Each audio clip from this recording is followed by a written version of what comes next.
কবি বিকাশ গোস্বামী, আবৃত্তি কুলদীপ বৰা। মোৰ শুৱনি কোঠাটোত এছাতি বতাহ আহে প্ৰায়ে।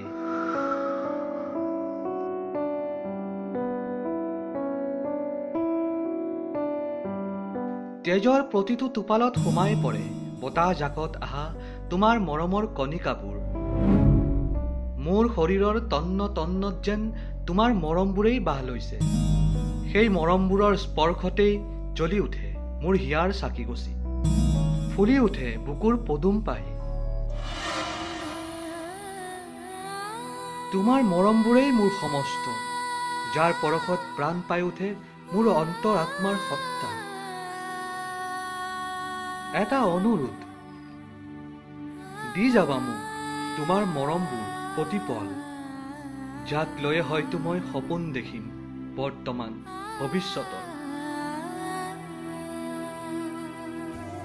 Thank you for watching. Please like, share and subscribe. আৰু তলৰ বেল আইকনটো বজাব নাপাহৰিব, যাতে আমাৰ পৰৱৰ্তী ভিডিঅ'বোৰ আপোনালোকে প্ৰথমে চাবলৈ পায়। সম্পাদনা চয়নিকা শৰ্মা বেজবৰুৱা, অভিযোজিত ৰূপ কুলদীপ বৰা।